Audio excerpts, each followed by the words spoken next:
जब अच्छे दिन आने वाले होते हैं, भगवान पहले संकेत देते हैं।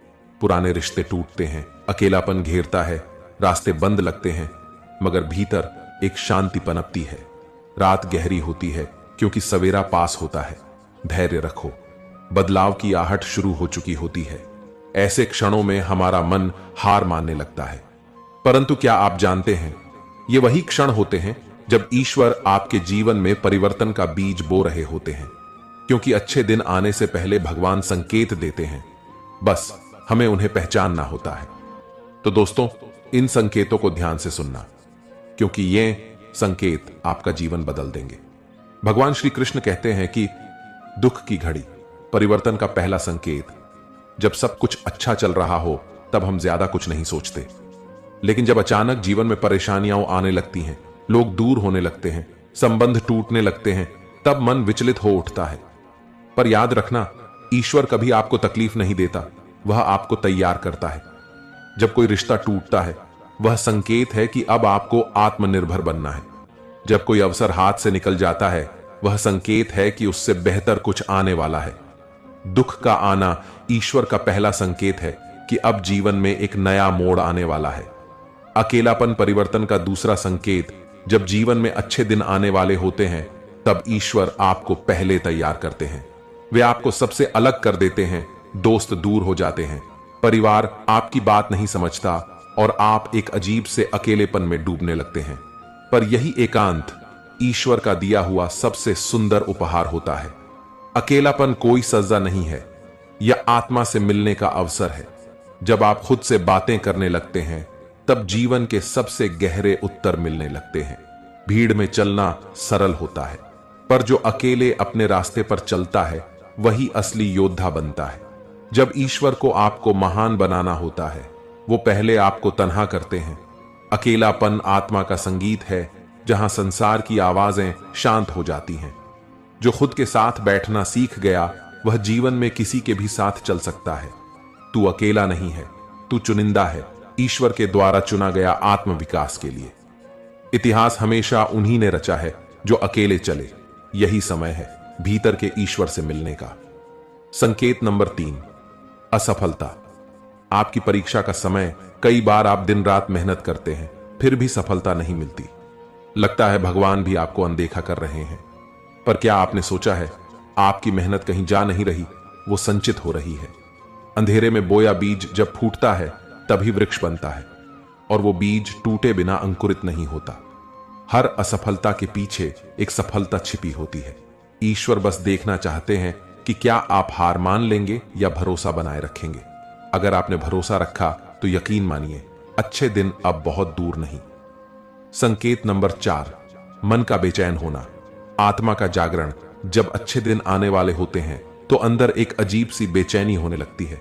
कुछ समझ नहीं आता, लेकिन मन शांत नहीं रहता। यह आत्मा का संकेत होता है कि अब परिवर्तन निकट है। ईश्वर हमारी आत्मा के माध्यम से हमसे संवाद करते हैं। वो हमें बताते हैं, अब उठो, अब जागो, अब परिवर्तन का समय है। संकेत नंबर 5, सपनों में संकेत मिलना। कभी कभी स्वप्न केवल कल्पना नहीं होते, वे ईश्वर की ओर से आने वाले संदेश होते हैं। जब हम जीवन की दौड़ में थक जाते हैं, जब मन मौन हो जाता है, तब ईश्वर हमारे स्वप्नों के माध्यम से हमसे संवाद करते हैं। एक बूढ़ा व्यक्ति, कोई दिव्य आकृति, कोई शांति से भरा स्थान, ये सब ईश्वर के संकेत हो सकते हैं। स्वप्न भी ईश्वर का एक माध्यम है। जब आप खुद को किसी मंदिर में, किसी पर्वत की ऊंचाई पर या शांति स्थल पर खड़ा देखते हैं, तो वह संकेत होता है कि आपकी आत्मा उन्नति के मार्ग पर है। ईश्वर जब आपको बड़ा बनाना चाहते हैं, तो सबसे पहले आपके चेतन मन में एक विचार, एक स्वप्न, एक संकेत बोते हैं। वही बीज धीरे धीरे आपके कर्मों के माध्यम से फलित होता है। स्वप्नों को हल्के में न लें। हो सकता है वह कोई दिव्य संदेश हो जो आपको जागने से पहले ही दिशा दे रहा हो। जब मन स्थिर होता है, तब आत्मा बोलती है, और स्वप्न उसी आत्मा की आवाज होती है। ईश्वर आपको बुला रहे हैं, पहले स्वप्नों में, फिर जीवन में। संकेत नंबर 6, जीवन से गैर जरूरी चीजों का हटना। आप कुछ पाने के लिए मेहनत कर रहे हो, लेकिन बार बार वो चीज छिन जाती है, तो समझ लीजिए कि भगवान उसे आपसे इसलिए दूर कर रहे हैं क्योंकि उससे बेहतर आने वाला है। जब पुराने पत्ते गिरते हैं तभी नया पेड़ फलता है। वो नौकरी ना मिलना, वो रिश्ता ना टिकना, वो घर ना लेना, ये सब संकेत हैं कि भगवान आपको उस राह से हटा रहे हैं जो आपकी नहीं थी। संकेत नंबर 7, बार बार एक विचार का मन में आना। जब कोई विचार बार बार आपके मन में आने लगे, जब दिल की गहराइयों से आवाज आए कुछ बड़ा करना है, कुछ बदलना है, तो समझ लीजिए ये केवल आपकी सोच नहीं बल्कि ईश्वर की प्रेरणा है। जब आत्मा तैयार होती है तो ईश्वर स्वयं रास्ता दिखाता है। जो इच्छा आपके भीतर बार बार जन्म ले रही है वो कोई संयोग नहीं है, वो आपके जीवन का उद्देश्य है, आपकी नियति की पहली दस्तक है। ईश्वर पहले हमारे मन में एक विचार जगाते हैं, फिर उसी विचार को जुनून में बदलते हैं, और जब हम उस प्रेरणा पर विश्वास करके कदम बढ़ाते हैं तभी चमत्कार घटते हैं।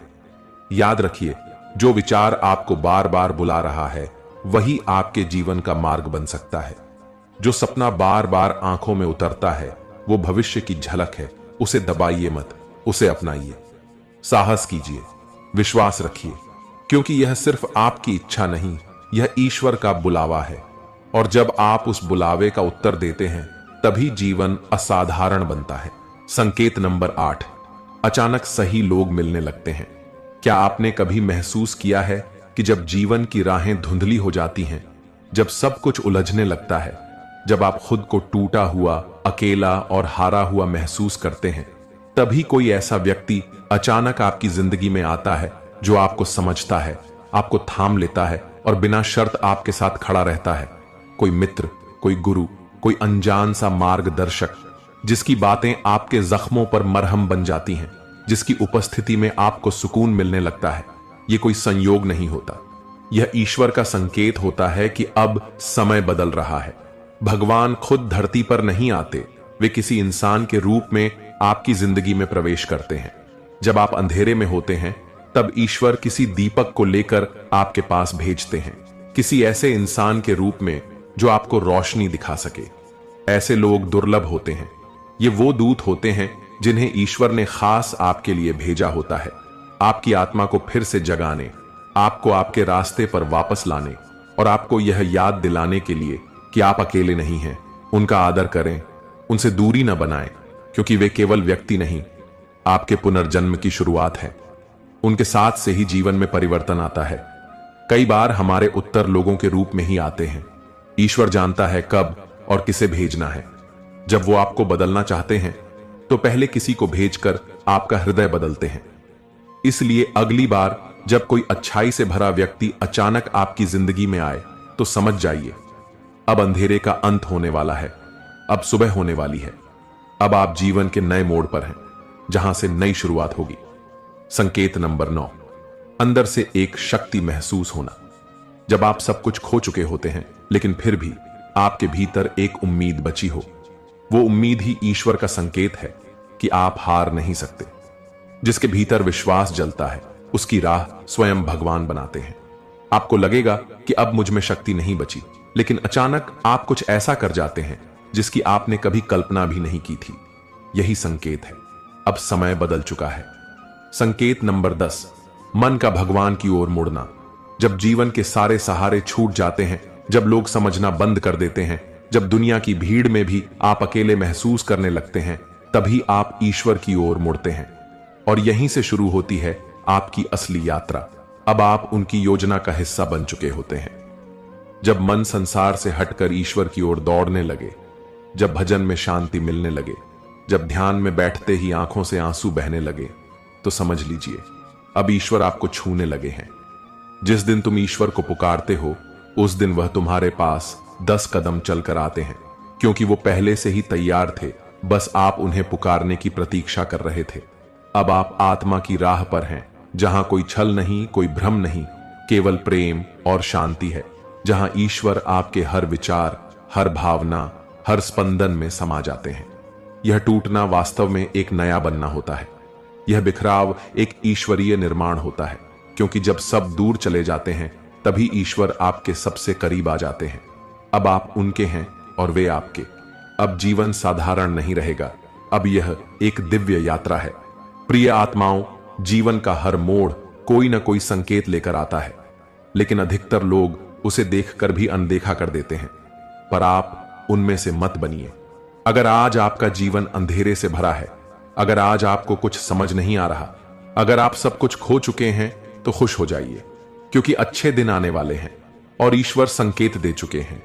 जिनके जीवन में आज आंसू हैं, कल वही दुनिया को मुस्कुराना सिखाते हैं। जिनके मन में आज अंधेरा है, कल वही दीपक बनकर दूसरों का मार्ग रोशन करते हैं। अच्छे दिन आने से पहले ईश्वर संकेत जरूर देते हैं। उन्हें पहचानो, उन्हें समझो और उन पर भरोसा रखो, क्योंकि विश्वास ही सबसे बड़ा चमत्कार है। तो दोस्तों, मैं दिल से आशा करता हूं कि यह वीडियो आपको अच्छा लगा होगा। यदि पसंद आया हो तो अपने दोस्तों और परिवार में शेयर और सब्सक्राइब करना ना भूलें। जय श्री राधे कृष्णा।